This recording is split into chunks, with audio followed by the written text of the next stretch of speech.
بسم اللہ الرحمن الرحیم، السلام علیکم۔ آپ دیکھ رہے ہیں programme news today with Tanzila Mazhar. Programme میں آپ کو خوش آمدید کہیں گے۔ ہم نے یورپی یونین کی ایک تحقیقاتی رپورٹ دیکھی، اتنے ہوشربا اور اس میں انکشافات ہیں کیسے بھارت پاکستان کو ملائن کرتا رہا ہے اور کتنا بڑا وہ نیٹ ورک ہے جو 15 سال سے جعلی ویب سائٹس، جعلی میڈیا ہاؤسز اور جعلی آرگنائزیشنز کا نام استعمال کرتے ہوئے جو مرے ہوئے لوگ ہیں ان کی آئیڈینٹی کو چرا کے وہ آرگنائزیشنز جو کہ یو این کی طرف سے ان کو تسلیم کیا گیا تھا اور وہ ماضی میں آرگنائزیشنز بند ہو گئی تھیں، ان اداروں کو واپس زندہ کر کے ان کو استعمال کرتے ہوئے پاکستان کو بدنام کرنے کے لیے، اور پھر کہیں نہ کہیں ہمیں اس بات کا بھی ایویڈنس ملتا ہے کہ چائنا کے خلاف بھی لابی میں ان تمام اداروں کو استعمال کیا جاتا رہا ہے۔ اور 15 سال کی یہ جو رپورٹ ہے تحقیقاتی، اس میں ایسی ڈیٹیلز ہیں جو اگر آپ اس کو بہت گہرائی سے دیکھنا شروع کریں تو بیسکلی آپ کے رونگٹے کھڑے ہو جاتے ہیں۔ اور ہم جو کہتے ہیں کہ یہ 5th جنریشن وار کا زمانہ ہے اور کس طریقے سے مس انفارمیشن کو یا انفارمیشن لینڈسکیپ کو مینیپولیٹ کرتے ہوئے عالمی قوتیں اپنے مقاصد کو حاصل کرنے کی کوشش کر رہی ہیں، تو اس سے زیادہ مثال اچھی آپ کو شاید نہیں ملے گی۔ بھارت نے بلوچستان میں انریسٹ کے لیے لابی کی، ان تمام فیک نیوز اور فیک اداروں کو استعمال کرتے ہوئے گلگت کے لیے جو انریسٹ ہے، گلگت میں کون سے ایسے ایشوز ہیں اس کو ایکسپلائٹ کرنے کے لیے بھارت نے لابی کی، اور بھارت نے 750 سے زائد فیک نیوز ویب سائٹس اور 10 کے قریب جو این جی اوز اور تھنک ٹینکس ہیں ان کو استعمال کیا ہے، اور اس میں یورپی یونین کو اور یورپی یونین پارلیمنٹ کو بھی انہوں نے استعمال کیا۔ تو اتنا بڑا یہ انکشاف ہے، پوری دنیا کو میرا خیال ہے کہ بھارت کا چہرہ ایک بار پھر نظر آ گیا، اور پاکستان نے ابھی حال ہی میں ایک ڈوزیئر بھی سامنے رکھا ہے۔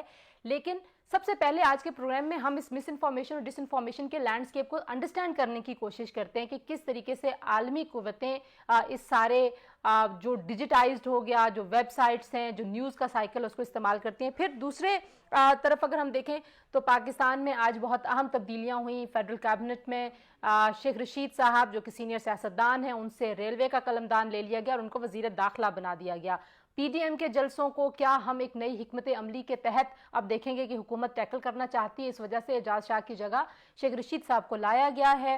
یہ ایک اہم سوال ہے۔ اور پھر پی ڈی ایم کا جلسہ اور کیا حکومت کی طرف سے جو بات چیت کرنے کے لیے رابطہ ہوا ہے، پی ڈی ایم اس کا کوئی مثبت جواب دے گی یا پی ڈی ایم سڑکوں پر ہی احتجاج کا جو عمل ہے اسی کے ذریعے اپنے مسائل کے حل کی طرف جائے گی؟ یہ بنیادی سوال ہیں جو آج کے پروگرام میں ہم رکھیں گے۔ جی ہمیں اسٹوڈیوز میں جوائن کر رہے ہیں طارق پیرزادہ صاحب، کسی تعارف کے محتاج نہیں ہیں، ریناؤنڈ اینالسٹ ہیں، سینئر تجزیہ کار ہیں۔ صدف خان ہمیں جوائن کر رہی ہیں، میڈیا میٹرز فار ڈیموکریسی کی کو فاؤنڈر ہیں، اور مس انفارمیشن ڈس انفارمیشن کے لینڈسکیپ کے اوپر بہت ہی گہرائی سے اور بڑا ڈیٹیل میں یہ لوگ کام کرتے ہیں۔ جعفر اقبال صاحب پاکستان مسلم لیگ نواز کے سینئر رہنما ہمارے ساتھ موجود ہیں، لالا موسیٰ سے ہمیں جوائن کر رہے ہیں، اور جعفر اقبال صاحب جو ہیں بڑے ہی وائبرنٹ پارلیمنٹیرین تھے پچھلے ٹینیور میں، تو جعفر صاحب آپ کا بہت شکریہ۔ اور ہمیں کمل شوذب صاحبہ جوائن کر رہی ہیں، پاکستان تحریک انصاف کی سینئر رہنما ہیں، بڑی ایکٹیو، بڑی وائبرنٹ، بڑی ووکل۔ آپ چاروں مہمانوں کا شکریہ۔